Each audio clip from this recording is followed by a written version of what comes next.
All right, live. All right, welcome back, you Inglorious Bastards and Magnificent Bitches. It is I, Doc Hamo. And Ken Santos. And that's on point. So, we finished with our technical difficulties, and we're here for another episode of the podcast. And I have to talk about the Supreme Court development. The Supreme Court has issued that half of Oklahoma, it's actually a little more half of Oklahoma, but half of Oklahoma is to be returned to the Muscogee Indians, the Creek Indian Nation, because of a treaty. And check this out. This is how much fucking land was taken in I think that's a grade out land of the eastern portion. All of that is now no longer Oklahoma. It's still under federal jurisdiction, but the tribe is the state. Oklahoma State has no jurisdiction there, and that includes the second largest city of Tulsa. Like, that shit's crazy. So how do you think these people felt the next day when they woke up and realized that now they are Mohegan? It's Muscogee, not Mohegan. Oh, all right. Well, either way, how do you think these people felt the next day? I mean, some of them will be okay with it. It all depends on how the tribe runs the land, really. And this is not the first time that land's been divided because of, like, property disputes and shit like that. This is just a larger level. And even states have split off and become other states. Yeah. So, as this progresses for these people in Oklahoma, so do you feel like it's something that was just way overdue at this point? Well, I mean, it is the treaty. We should have given the lands back when the treaty happened because, I mean, honor your word. Yeah. So, like, it is the right decision. Though this is going to have drastic consequences for the election because, like you said, that's massive electoral shift into the hands of the tribal council. Yeah. Well, you know, just like Principal Chief David Hill said, this is amazing, and it's never too late to do the right thing. These are some just amazing things that people, at least some people, realize, unlike the ones that apparently are probably getting disgruntled about the entire situation, realizing that nothing's really going to change for them. They're all probably going to continue to pay the same taxes, just to a different entity. I mean, that's what the Indians said. They didn't really want to change things, but they're going to have to change, because they're going to, in order to run the state, they're going to have to collect the taxes, and they're going to have to distribute it out. I'm more interested in, is the people going to actually own their land anymore?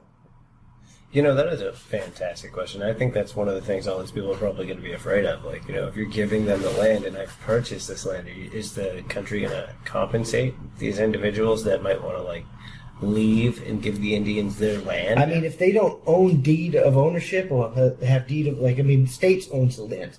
So if they keep it the same and the people that own the houses and the land and the plots keep deed of ownership, I think that'll be good. But that's a good question because, like, if I owned my land and then I suddenly didn't own land, I'd be kind of pissed and want to be like, it's like I said, it is the right thing to do, but we're going to have to compensate people because people are going to get mad.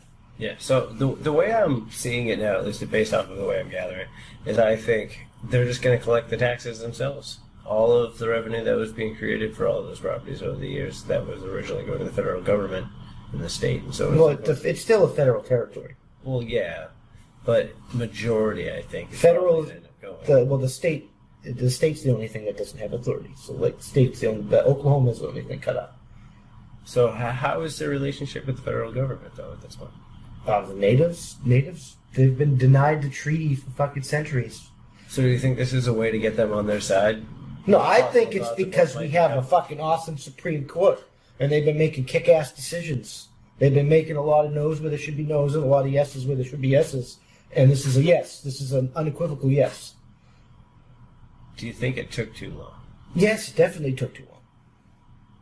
But there's going to be, like, other consequences from this because there's other land that we took after treaty, after the establishment of the original United States of America. So, like, other tribes might pursue this, kind of like Hawaii, maybe, or I think Maine was worried about this. But there's other, like, here, check this out. Yeah, like California and a whole bunch of other places. Here, check this out. Affected. As you can see, there's like Florida, the Dakotas, some Texas. All of this can be called into question now. Like, I don't know if all of the natives will do that, or if all of the tribes have the same solid as a case as the Muscatine, because some of these tribes don't have treaties. This is just the land that we took after the establishment of these United States. So do you think that'll be the overall determining factor if a treaty was eventually signed or if the land was just stolen in the first place? Well, I think they're going to have a treaty. Because if it's stolen, then they're just going to claim it was conquered. Because the Supreme Court needs the documents in order to, like, enforce that. Because otherwise, any native can just be like, well, this was my land, give it back. And then that's the end of the United States as we know it. Yeah. Do you think this might open other doors? Yeah, like I said, other native tribes are going to, that have treaties, they're going to come.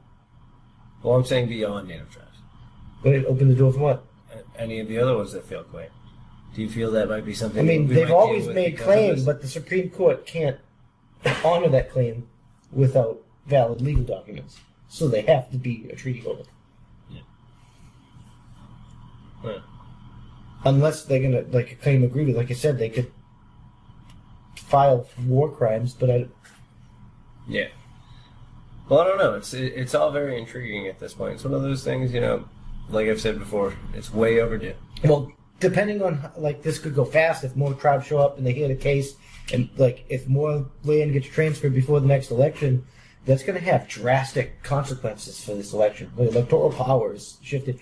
Oklahoma has 7 votes, and now it don't have 7 votes. So what do you think that's going to do based off of how voting is going to pan out now? Do you feel that if the tribe it's going to doesn't dramatically elect change new, something? Because weren't they originally voting in the beginning anyway? Well, if the tribes don't change elected officials, not much will change, because the electors will stay the same. But if the tribe puts their own representatives, if they hold an election and put their own state representatives into the Congress, or a tribe, and that's even if the tribe can have congressmen, because the tribes might not be able to have congressmen. I'm not too sure about that. Somebody can fact check us on that later, and we can talk about more of that later. We'll follow up in comments in the groups if you touch base. We'll definitely get back to any concerns we might not have hit in the show. Yeah, no, definitely. So, like, it's crazy. This, like, Oklahoma might just have lost all of those votes. And without electoral votes, Tulsa, the second largest city in that state, has absolutely no say in the presidential election. And they're not going to like that. Wow. And this might have some huge sway based off of those statistics there. I mean, it all depends on how it plays out. Like, it's a crazy development. I mean, like, it's the right legal decision, and it came at the wrong possible time. But, like, Hawaii got a good claim because we just went over there and, like, we made military bases and shit. Hawaii could just be like, get the fuck out of here. Yeah, but a lot of their cultures and stuff like that seems to still be in place, and I think they're pissed. Yeah, I understand they're pissed and they want to limit it to a point, but a lot of the tourists... No, they want it gone. They're fucking pissed. Completely. I mean, I'm sure there's some that don't. There's always, like, people that are divided, but as a whole, they really don't, like, as a community, most of them, they really don't like that. Because they didn't sign a treaty or anything. We just kind of went over. Yeah, but I think, like, any place that has a large tourist population, everybody hates that lives there. Well, they can keep I live the money. someplace like that. But it's... Yeah, but they can't... all their land was taken. Well, I don't know. I think they all deserve to at least fight for it and hopefully get it back. Oh, no, I agree. But we're going to end this segment here. As always, remember, smash that like button and subscribe. Comment, post, join the groups, let us know your opinions and what you think we might need to touch on that we missed, and we'll have to talk to you later. If you like to support these fucking ugly mugs, you can go to Patreon and subscribe star. And for the first tier, $5 a month, you can pick a topic, and we're going to pick a topic at random, and one topic a month. We're actually going to talk about your topic. And if you're lucky enough, we might even bring you on and let us know how it goes. And that's on point.